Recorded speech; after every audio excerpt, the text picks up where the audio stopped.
Drive. Today I have the pleasure of Hannah Knowles. Hannah Knowles, you must say your name properly there, Hannah. Good morning to you, Hannah. Good morning, Julian. Great to be here. Yeah, good, really good to have you. And just going to introduce you to the audience. So you're a keynote speaker, you're an author, you're a trainer, and you help individuals and teams navigate change, build resilience, unlock their potential. You're a trainer at Art of Brilliance. You've got a book out called Love Notes, as a book about rediscovering love, happiness, and what makes us human, and designed to be read and sort of passed on. And we're going to be exploring, it's quite a big topic in some ways, how to be the best version of yourself, with little bits of positive psychology and looking at well-being as well. So before we get into that, Hannah, I'd like to ask you, what do you love about what you do? Okay, all right. Well, firstly, thank you so much for having me on. I'm really am delighted to be joining you today. In terms of yeah, what do I love about what I do? I spent so many years doing things I didn't enjoy. I spent so many years doing jobs that I didn't love. And was kind of like one day surely I'll find the thing. And to be honest, I kind of stumbled into this role within Art of Brilliance and being a keynote speaker. It's quite ridiculous that I am a keynote speaker, given the fact my biggest fear for as long as I can remember is public speaking. So in terms of what do I love about it is that I think when you really connect with something that you truly believe in and are passionate about, even the fear that you still have because it hasn't gone away can help you show up each day. So I think I try to help people sort of get in touch with what it is in terms of them. What is it that gets them out of their comfort zone, and letting them sort of see when they do that what they're truly capable of. So it sounds a bit cheesy, but I try to help ordinary people achieve extraordinary things. And I use examples from my own life and other people's lives to help sort of show that how that can be achieved, really. That sounds wonderful, and I know you're a great keynote speaker. So I heard you back in February. So and I know you're introduced as in the not so likely keynote speaker, but I think you're brilliant, and so got everybody engaged and involved, which is really good actually. Oh, thank Um, you so much. Yeah, it was funny because I told Tiff, who introduced me, just on the break. She was like, "So have you always done this?" I sort of said, "No, no, not at all. It's ridiculous." And I told her the story, which I'm more than happy to share with you if it's useful today. And she was like, "That's brilliant. I'm going to introduce you just like that as the world's most reluctant keynote speaker." And it seemed to land with people. So and people remember it as well. But it's all true. It really is. Absolutely, yeah. No, and your career has had some sort of interesting sort of turns. Really, you've obviously done teaching, personal training, events management, and it'd be interesting to understand what's connected all of that, and how did you end up where you are now? Yeah, I mean, it's one of those things that, like I mentioned a few minutes ago, I spent many years doing things I didn't enjoy and didn't get much pleasure from. Not necessarily those, I love teaching. I think more back to sort of after graduating university and figuring out sort of what I wanted to do and all of that. And I always remember my mum and dad saying, it's okay if you don't know what you want to do. You're figuring it out. You sort of knowing what not to do at the moment. And these skills and experiences that you're going through currently will all help you towards the future.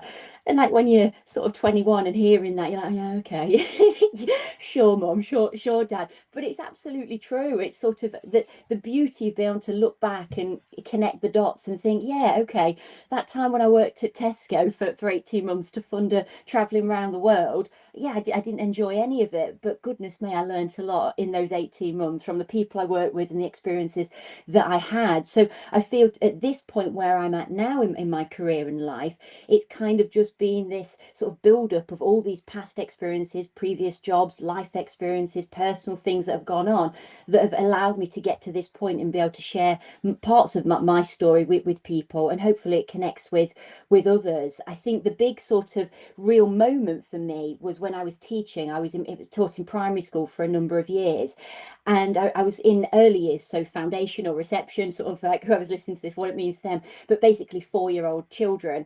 And sort of I remember coming back after lockdown and COVID, my class that I had, these 4 and 5-year-olds, they were so afraid of coming back to school. They'd sort of just suddenly lost that sparkle. And honestly, sort of 4 and 5 year olds are the class that have that sparkle. They're so excited to be in school. It's the beginning of their journey, and you'll never get more sort of willing people to turn up to school every day than those children. And after COVID, it seemed to have disappeared.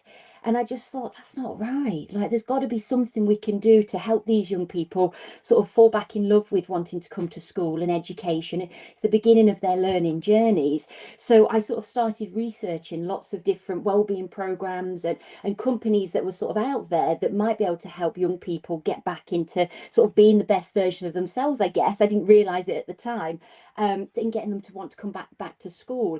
And there wasn't really anything specifically out there for that particular age group. So I then started looking sort of far and wide, sort of within this country and globally, as to sort of, is there anybody doing it? And there didn't really seem to be anything that I properly landed on other than Art of Brilliance. And at the time, Art of Brilliance would admit that it was very much sort of focused on Key Stage 2 children. It didn't really look at low Key Stage 1 or in early years. So I thought, well, the messages that are being shared by Art of Brilliance for Key Stage 2, with my sort of early years hat on, can I apply some of these ideas and make them relevant for 4 and 5 year olds as well? And we're talking about well-being, we're talking about self-care, and it's amazing how sort of, with a bit of inspiration and help from other people within the school, I was able to sort of create a well-being sort of curriculum for my class. And I started sharing that with the other teachers in school, because they were noticing their children in their classes were also sort of a bit reluctant to come back.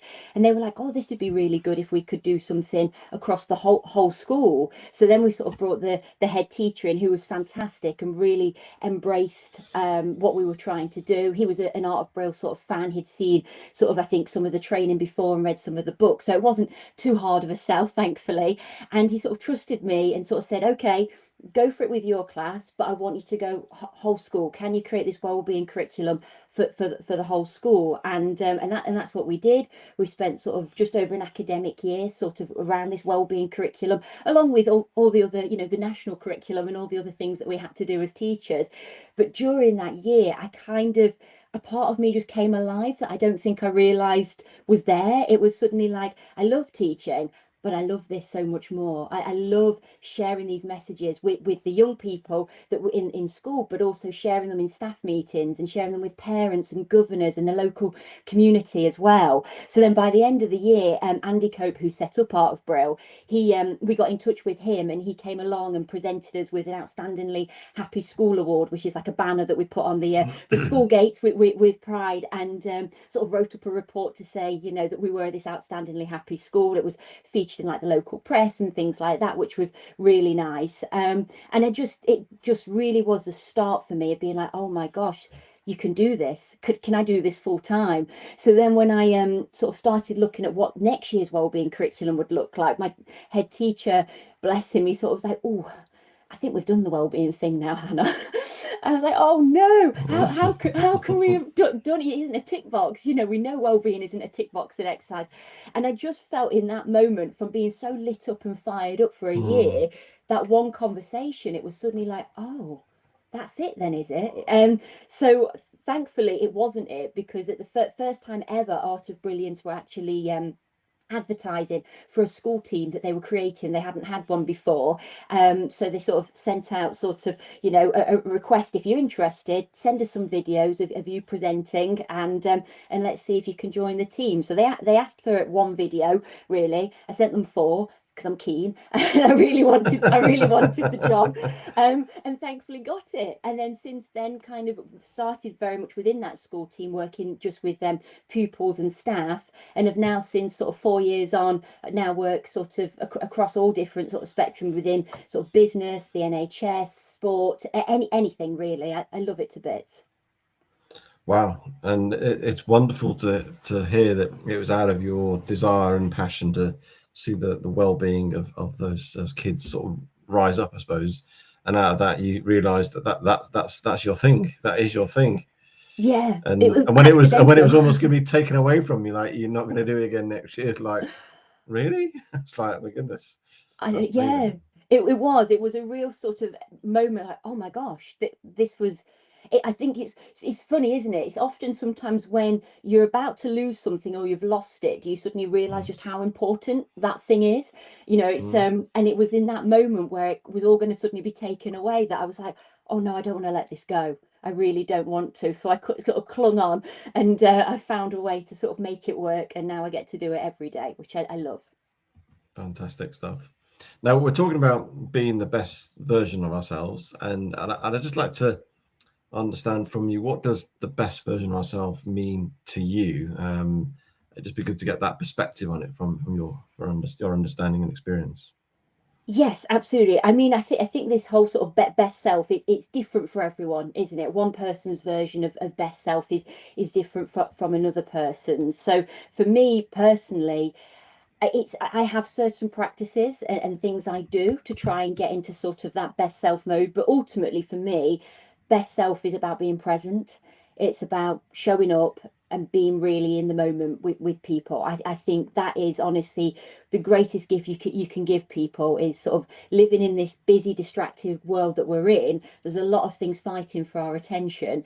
And if you can go all in and be truly present with another person or a group of people, then that is just a wonderful, wonderful thing. And I think you sort of stand out for all the right reasons, because most people aren't doing that. Most people are sort of, like I say, distracted, emails or looking at their phone or the smartwatch or whatever, or just mind wandering. But if you can be truly present and in the moment, I think that for me is me being at my best. But a key point there, Julian, as well, is sort of it might be being present, but also being a positive sort of presence as well. So it's one thing sort of showing up and being there in the moment, but if I'm being a bit moody and ground down and miserable and moaning about, oh, it's Monday and all of that, it's not really Which best I could self never territory. imagine you being like that, Hannah, at all. I mean, I honestly, I had to train myself.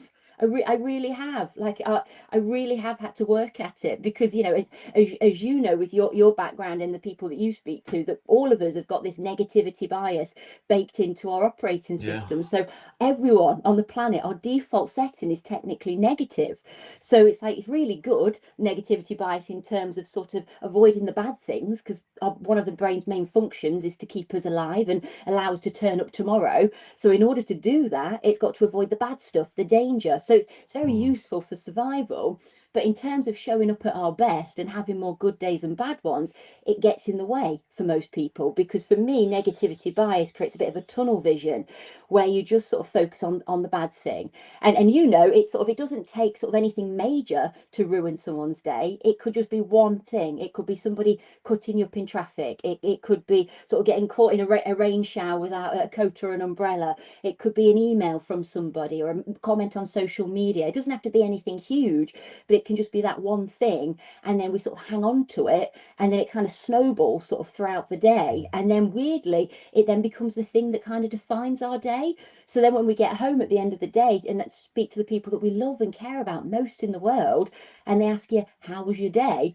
It always starts with, oh my gosh, you won't believe the day I've had. And we typically start with the worst bits of our day. And, embarrassed to say, Julian, that for far too long, that was me as well. I work Right. in happiness and well-being. I shouldn't have many bad days.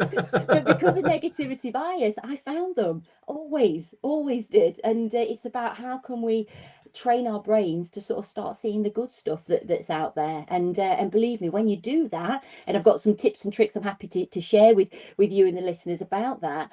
But once you do it, it starts to change everything. I mean, what do you? I mean, you said. I mean, I can't imagine you not being happy, but the fact that you are happy and buzzy and bouncy is because of what you do to create that and foster that. And that's important to people to recognize, because some people just think some people are a bit more happy than others. There is an element of that, clearly, and probably just recognize you and think, oh, Hannah, that's who she is, and it is who you are because you're genuine about it.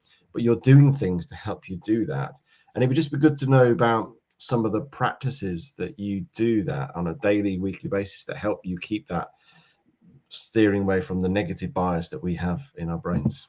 Yeah, absolutely. Like I said, I had to work at it. I really have. But once you sort of like do it enough times, it then does start to become your new normal, and you do sort of change that sort of train your brain to start seeing some of the good stuff. So the biggest thing that's had an impact on me over the last sort of 18 months has been this idea of glimmers. Have you heard of glimmers? Yeah, I have Yeah, actually. okay. Yes. So for those that haven't, glimmers were just a game changer for me. So glimmers are like the opposite of a trigger. So whereas a trigger is something that sparks sort of negative feelings or emotions and memories, glimmers are the opposite. They're these kind of small sparks of joy, of peace, of love, of kindness, contentment, whatever it is.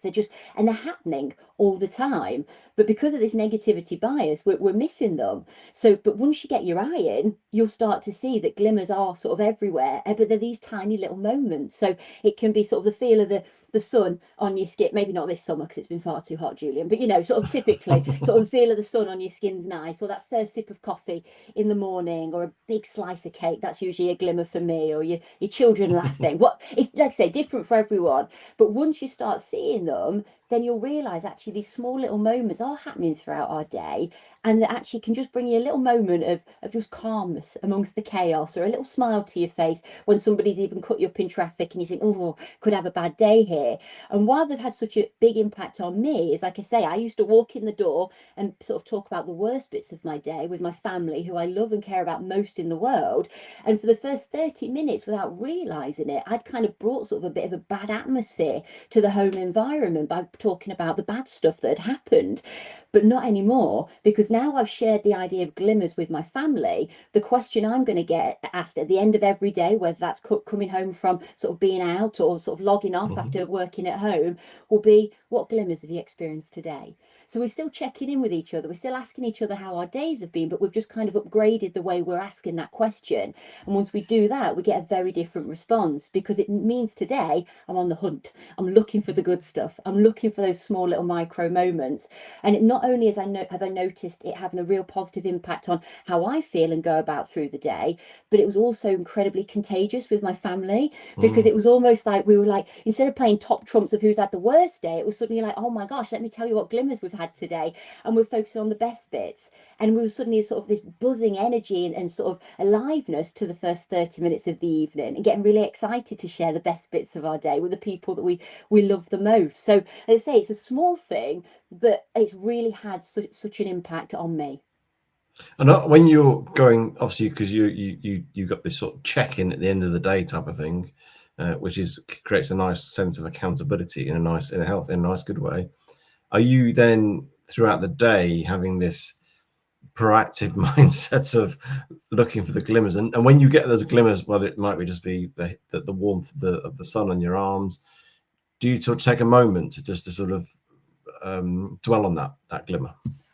I try to. I try to. I can't do it all the time. And I think a key thing here is, because I appreciate there might be some people listening thinking, "Oh my gosh, no, I don't know about this." It's not about sort of faking it. Glimmers for me, it's not about sort of toxic positivity. All glimmers have done for me is just allow some nice little good bits in the day to kind of bubble up to the surface and actually be seen, rather than sort of being missed Mm. by all the negatives that our brains are really good at spotting. So it's sort of, again, it comes back to that idea of being present, really, for me. It's sort of slowing down enough to notice. Like I typically run at 100 miles an hour sort of throughout the day, and glimmers have just been a nice way of sort of slowing down. So when I take the dog for a walk in the morning, I don't have my phone with me, or if I do, it's sort of in my pocket and I don't get it out. And it's about just sort of, okay, eyes open, what can I see, what do I notice? And it's in those moments actually you see lots of lovely little things that aren't sort of, they're not there sort of shouting and screaming at you. That's the thing with the glimmers. They're micro moments. Mm.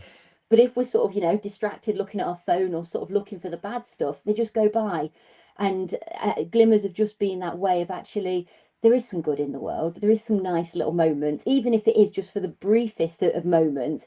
It just can bring a little smile to my face. And it's like, that was nice. And then, okay, let's go on to the next thing, sort of a thing. Yeah, I do think it's something similar. More about I reflect on the day and look for three good things that have happened today. Yes. And they can be very small things, be very big things, and then I'll take one of those things and they do this thing called savoring, where you linger and close your eyes and visualize that moment again. It's interesting when I've done the exercise when I work with people on this. When they're doing this lingering, you see this sort of smile coming. Their eyes closed, and you see them enjoying this moment and everything else.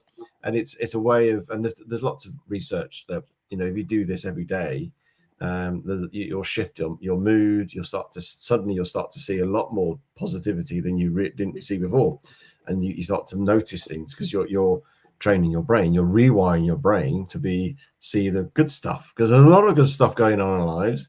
It's just that we're wired obviously not to see that, and it's interesting, isn't it, how we can actually change our brains to do things like that. It is absolutely incredible. And that's one of the things in terms of sort of when you asked me at the start, what do I enjoy most about my job? It's those moments when you suddenly tell somebody something like that you can rewire your brain. And it's like, I never knew I could do that. You know, people can go their whole lives not knowing that they can do that. And I think, you know, in terms of the line of work that I do and what you do, it's about helping people realize that they can do things like that they can achieve and are capable of so much, but sometimes they just need the right person or the right moment, the right story, the right idea to just kind of nudge them into sort of making those positive steps and taking that responsibility for their well-being and what version of them is showing up. But yeah, like that three good things, that idea of gratitude, I think goes hand in hand beautifully with glimmers. I often sort of say that glimmers for me are about noticing the good, gratitude is about savoring that good stuff, and it sort of takes it further into that sort of real depth. And you can if you can do three good things sort of on the drive home or the walk home or on the train home from work, you'll soon realize that, yeah, okay, there might have been some stuff that didn't go to plan, or you didn't make as much progress as you wanted to, but look at the three things that did go right, or the three things you're proud of, or three things you're grateful for. It starts to rewire that brain, and a different version of you walks in the door at night. And you mentioned toxic sort of positivity, and we get people just saying, "Oh, you just need to think positive about this," and that, and just push through on things, and it becomes very toxic and toxic resilience and everything else. How do we sort of, I suppose, respond to that? How do we? And what's your response to that? I think the only way I sort of respond to things like that is sort of I address it when I do sort of my keynotes and training, and tell people I'm not talking about toxic positivity. I'm not talking about resilience. This is not about faking it. If people are really struggling, then it's really important that they seek help, they speak to people, they let people know that they are struggling. It's not about masking anything and putting a smile on your face when things are going bad. And I think like I say, the best way I deliver it is when I share stories of my own failures. I let people know, I might appear sort of positive, but like I've just said to you, I haven't always been positive. Negativity bias means I was quite sort of moody for far too long, I'm embarrassed to say. And it's like, I think sometimes if you can be vulnerable with an audience or a group of people, and let them know that you're not the finished article, that, yeah, okay, I've learned some stuff and I know some stuff, but hear me again in a year's time, there'll be new stuff that I've learned, and new things I've uncovered about myself that I'm like, oh, I want to change this. And I think it's letting the audience know that it isn't about sort of, okay, I'm here, I'm a great example. I want them to come on the journey with me and realize that I'm on it as well, just like they are. And if they can learn from some of the things that I've done so they don't have to, then I see that as a good thing. So you talked about your best version of self is about being present and doing things that sort of get the best out of you. What other things can we do to, I suppose, shift the dial, that become the best version of ourselves, that we show up in a way that's people get the best out of us, and we enjoy life and see that joy in what we're doing? Yeah, I think the thing is, like, with this sort of best self and with well-being and happiness, we can all be sometimes guilty of overcomplicating it. And sometimes it can be a case of, oh, what's that one thing that we can all do so that, you wake up. I think my problem was, for far too long, I used to hope that I'd go to bed at night and wake up and the stars would have aligned overnight, and I'd wake up feeling motivated and inspired. And I'd be like, oh, I'm going to be one of these people that go for a run first thing in the morning, and I'm going to be positive and happy, and I'm going to achieve all my goals. And I soon realized, actually, it doesn't really work like that actually action needs to take place first before you get that momentum. And it's sort of, rather than waiting, because I think that's the trouble, people can spend far too long waiting for the perfect moment, waiting to feel inspired, waiting to sort of, okay, now I'm going to look after me, or now I'm going to go after my goals. It doesn't need to be a great big moment for me. Again, it comes back to the little things. It's about what are the little things that we can all do, often the simplest things that can start to create a bit of momentum and things like that. So, yes, I am one of these people that goes for a run in the morning. I don't wake up wanting to go for a run.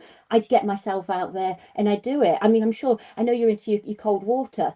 I'm sure there's some mornings when you don't want to go cold water swimming or have that cold water Yes, exposure, there but isn't. There is moments when I think, I don't know why I'm doing this, to be honest. Yeah. yes, but when you've done it, you come out the other side and you're like, okay, I feel you never regret it. That's the No, point, isn't never, it? never. And if you don't do it, I don't know about you, but it hangs on all day. It's in the back of my mind. I'm like, should have gone for that run, or you should have done some exercise. Whereas if you just Yeah. get up and get it done without thinking about it, then it's like I've won today. Anything else is extra. It's a bonus. It's interesting, isn't it? Because people say, "Oh, about motivation," and I know some people can motivate you, and certain scenarios can, but it's that action before motivation. I find you get the action, motivation starts to follow, and motivation is a bit of a comes and goes. Sometimes you're feeling really on it, and sometimes you're not. I do strength training at the gym, and some days I'm feeling really, really strong, really want to push myself. Other days I'm feeling so tired, but I'm there and I do it and I give it my best. And I think it's that action discipline before the motivation, or almost not get caught up with the motivational side of things, isn't it? Definitely. And one of the things I've found that's really helped me over the last couple of years with that is I heard somebody say it's not about having a routine, it's about having routines. So having multiple routines. And I didn't really appreciate it until my daughter was born. So she's coming up to two next month. And before children, my routine was pretty, I knew what it was going to look like, sort of a thing. Children come along. Routine, what's that? There is no routine, you just There's their routine. yes, but I've got a daughter that doesn't really stick to a routine. She's there all over the place, so they keep you on your toes. And I think for far too long, bless her, when she was first here, I was trying to keep my existing routine that I'd had for so many years in when I've got a newborn child that's sort of that needs me and I want to be with. So I had to kind of adjust and I revisited this idea of routines, and it's really helped me sort of take a bit of pressure off myself. Like you say, some days you're on it, some days you feel motivated, other days, despite the best will in the world, you can't do it, whether that's because you're sleep deprived or you've got too much going on. And it's about, okay, I've got a handful of things for me every day that if I can do that help me get towards being that best version of me. They're the things that make me feel good, that I enjoy doing. And the routine idea is sort of, well, if I can fit them in at some point in the day, that's great. If I can fit all of them in, a wonderful thing. That's a great achievement. But most days I get some of them in. And it's like all of that is just little bits of progress. So like, that run, when Daisy, my daughter, was first born, I wasn't going for a run first thing in the morning because what time of day even is it? You're just in this sort of fog. So it's like, okay, if I can go for like a 5-minute run or something like that at lunchtime, that's a win. That's something. It's better than no run. Or it doesn't even have to be a run. I've got her in the push chair and we're going for a walk and we're watching the sunrise or something like that. That's a win. It's movement. It's being outside. So for me, it was kind of like, yeah, multiple routines, relaxing a little bit as well, and kind of being a bit kinder to myself. I think that I felt like I had kind of a winning formula for feeling good, and getting into that best self mode. And I say when Daisy turned up, it was like, oh, we've got to relook at this. This is a bit, intense. We might need to change a few things. And I've found that she's been, I mean, you learn so much from your children, don't you? But I feel that she was a wonderful way of me just being a bit kinder to myself, because her needs were actually more important than mine. And if I can show up and look after her each day, then that's the main job, really. That's my most important thing. Yeah, self-compassion. I think we have such a high standards for ourselves, and I often say to when I work with leaders, almost ask that question of what would you say to another person in the same situation about how things are tough at the moment. You probably give them some slack, be a lot kinder, and tell them to have a break and everything else. And I think we need to be a bit more kinder to ourselves and certainly look after ourselves and not have this, which is where the toxicity comes in, of to get high performance, you've got to work those long hours, you've got to keep going, you've got to be on at the weekends, got to answer emails every time, possible time of the day, which creates that sense of pressure, and that doesn't help anybody. And it takes you away from the very start of this conversation. It was all about being present, and that takes that all away and saps everything out of it, doesn't it? It really does. And it's such a huge point that you've made there. It's sort of the way we talk about ourselves to ourselves is so important. And so often, because it comes back to that negativity bias, that we tend to be more negative than we are positive. But, Yeah. you know, as they say, sort of that people say, don't they? Sort of how you would speak to another person is so different than how you'd speak to yourself. So why do we do that? We are stuck with ourselves for our whole lives. And it's like, surely we want to be stuck with a version of us that we like being with, a version of us that will sort of, you know, make us happy and we feel proud of, instead of a version of us that's sort of just ground down and sort of a bit moody and miserable and saying horrible things to ourselves. I heard, I think it was Dr. Julie Smith, I think she said on a podcast one time, she said, you know, imagine you're sort of, you know, locked in a dark room for 24/7, 365 days a year. And in that dark room, you have got, so the worst critic you can imagine in that room with you. Fast forward to the end of that year, what's your mental health going to be like? What's your well-being going to be like? What's your physical health going to be like? What will be your behaviors and attitudes? Now imagine you're locked in a dark room for 24/7, 365 days a year, and in that room you've got a coach with you, you've got somebody that supports you, they've got somebody that helps you along through these tough moments. Same thing, what would your health be like? Your mental health, your physical health, your well-being, what would be your behaviors? And the point is, we are stuck with that version of us. We just determine sort of, is it going to be the critic or is it going to be the coach? And I thought that really stayed with me, and thought anytime I could find myself sort of creep that self-doubt or that negative talk, because it's still there. It's like, okay, all right, yeah. How much do I want to pay attention to this? And then do I need to sort of do something, whether that's move my body, get out my own head sometimes, to sort of distance myself from that version of me that still likes to show up from time to time. And just coming to the end of our conversation, Hannah, I could talk quite a long time with you on all this, because I know you've got lots of examples, and it's your day job as well, which is wonderful. If somebody's thinking, you know, and it could be a leader right now listening and doesn't always feel that they bring the best version of themselves, and what's one or two things they could start doing that could start to shift things and shift that sort of being sort of the sort of negative or the critical sort of version of themselves to be more the supportive, coaching, better version of themselves? What's one or two things that could get some momentum in their life? Okay, I think sort of going back to what both of us have said, sort of glimmers for me, gratitude for you. I think it sounds simple, but actually it's really powerful. So doing those things, or a version of those things, make it work for you. I think is sort of a little thing that we can all do that can start shift in terms of that mindset and that version of us that's showing up. A question I often ask people is sort of, when do you feel at your best? And some people don't actually know. So I think actually spending a bit of time and reflecting on that, sort of, when do people feel at their best? Is it a particular thing they're doing? Is it the people that they're spending time with? Is it listening to music? Is it a drive in the car, or is it at work? And sort of when you start answering that question and sort of peeling back the layers a little bit, my point is, well, do it then.